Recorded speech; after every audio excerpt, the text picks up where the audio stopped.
So guys, welcome. And Rudy, let's start with you.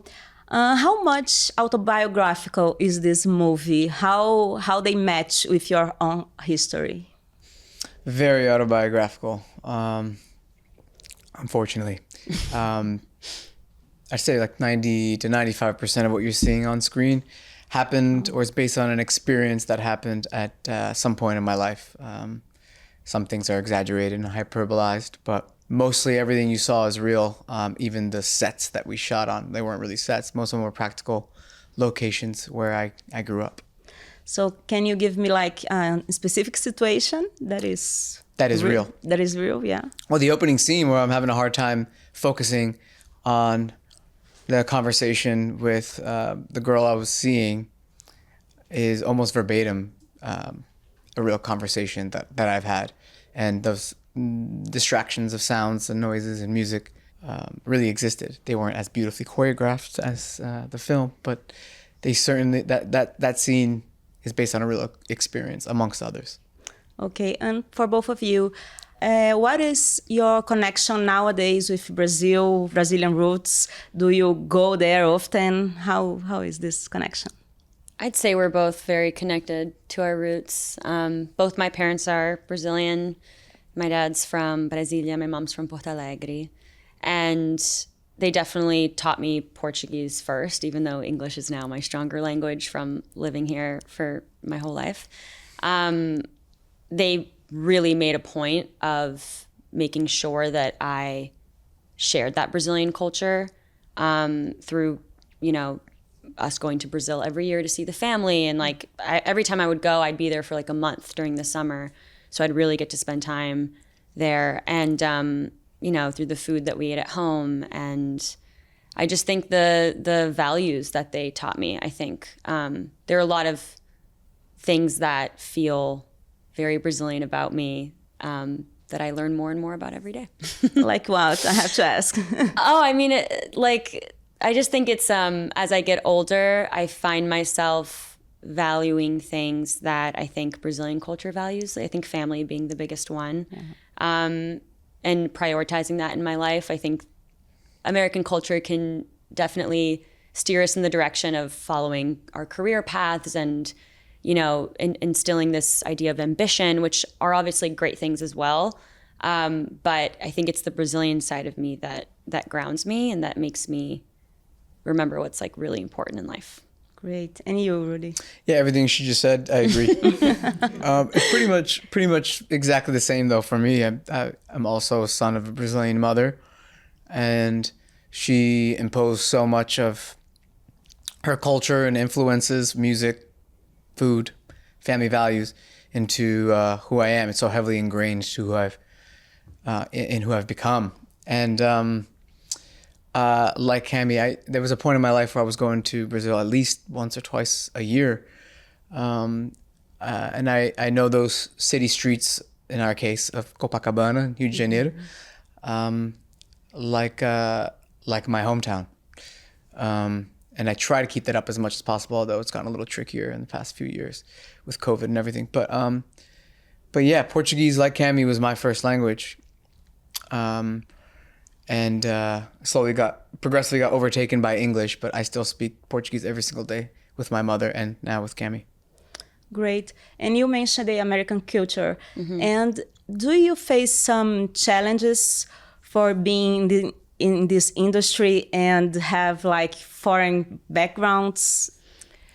I think so. I think especially because Brazilians are so underrepresented in media that people don't really understand how nuanced it is. I don't think a lot of people in America can recognize that each Latin culture is so different from the other, There's not a lot of distinction between one type of Latina person versus another. So I definitely face challenges in that way, where I feel like there's just not a lot available that speaks to my unique experience. I get a lot of people asking me, oh, like the audition's in Spanish. You speak Spanish, right? And I'm like, no, actually I don't. And I would never want to play somebody who does, because it's, to the community, it's going to be so obvious that I don't, even if an American can't recognize it, everyone else will. So I've always tried to stay very true to that. And you know, if there's a role that's Latina, that's not Brazilian, it needs to not be that important that they're not Brazilian in order for me to play it. Because if it's so ingrained in the character, then, you know, that's not my role. Then that role is not for me, you know.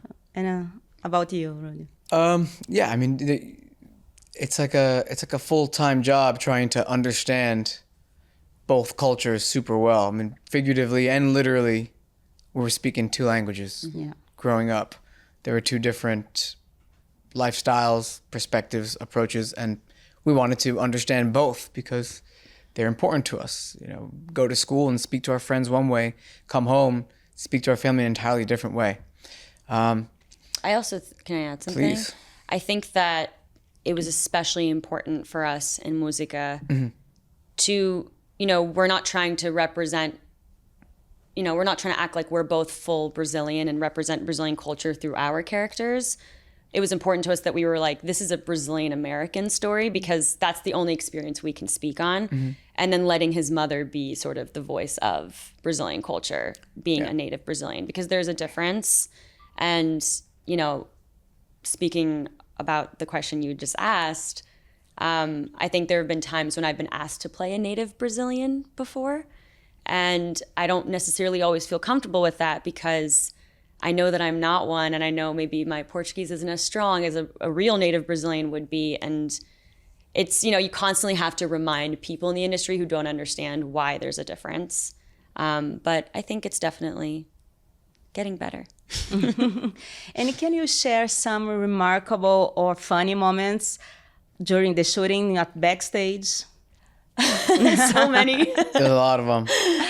Pick one. I guess one that I talk about frequently is we shot in my mom's actual home in New Jersey, and there's quite a few crew members that are necessary to pull off some of these setups. And she kept, sometimes in the middle of a take while we're rolling, she would ask one of the crew members, "Você pode tirar o seu sapato?" Por favor, não toca nisso porque é da minha filha. She would, because we're so inside of her space, she would forget sometimes that we're shooting a film. And I thought that was really funny. No one else did though. Can you say one? Just in terms of experiences that what was the question? On the film, funny moments. Funny moments. We haven't slept in a long Backstage time. moments. I know. A moment I really enjoyed was the scene where, I don't want to ruin it, but it's a scene between him and the three women in his life, and it's very chaotic, and I just really loved the energy of that day, and I think it was really, you know, the camera was just circling around us the whole time, so you were kind of waiting for it to land on you and just in time for your line before the other person's line, and there was an energy to that scene that felt really fun. And my mom kept saying, "Fica frio." Yeah, his mom kept saying, "Fica frio, fica frio." And music, of course, is a huge part of this movie. What kind of music inspires you to, and what are in your playlists right now? Well, I'm obsessed with film scores. I listen to a lot of movie music. Other than that, I have a very predictable playlist on my phone of likes.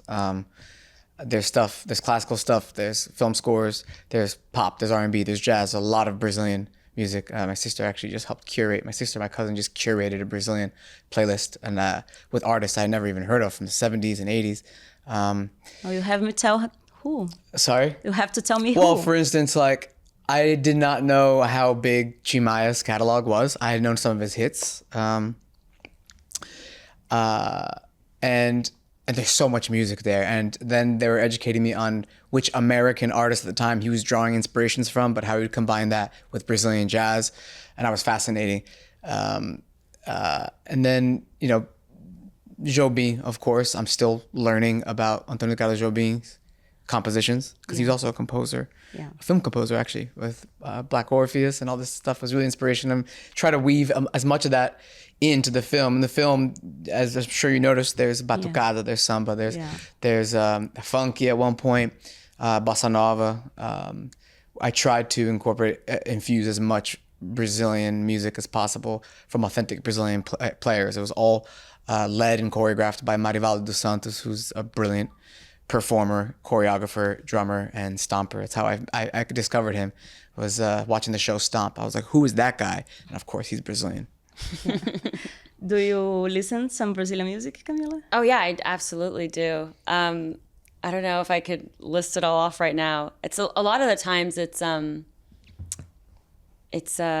such a mixed bag, but yeah, we listened to this playlist where it's impossible to remember the name of these artists because there's so many, but like we'll have like a samba playlist and a pagode playlist and we'll just let it go. Yeah. And I couldn't tell you a lot of the names of the artists, but it's like each one is better than the last. I could like sing them for you, but I don't necessarily know the artist. That's the difference. And I have to ask you, because it's everybody that tastes it, like love it. I have to ask you about food.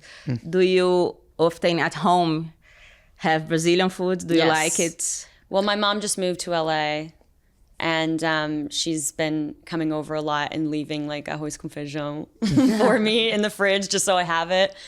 And God, that could sustain you for life. I could live off of that. Same with my mom. Her feijão. Yeah. Always feijão. Can't touch it. Exactly. We're always making. Well, we don't make it. Sorry, we're always ordering. Food, or our moms are cooking it for us. We make an incredible Postmates though. Yeah, we make such good Postmates. Great, guys. And last question: any plans to launch Música? I'm translating it in Brazil. Are you going there? Wait, to launch? Wait, launch real the movie? music or the movie? No, the movie. The movie. Sorry. There's a bunch of stuff up in the air right now. There's definitely going to be a lot happening in Brazil. We would love to go to Brazil. Yeah. But I don't know if we are. Yeah. Okay. It's not, unfortunately, it's not up to us, but one way or another, we're going to Brazil. I just don't know exactly where or when, but just keep tweeting at Amazon. Take us to Brazil. Yeah. I think they already do that. Come to Brazil. We love Brazil. We would love to go. Any excuse to go there. Yeah. Rio, São Paulo, Brasilia, Angra. I'll go anywhere. Yeah. Great. Thank you so much, guys. Thank you so much.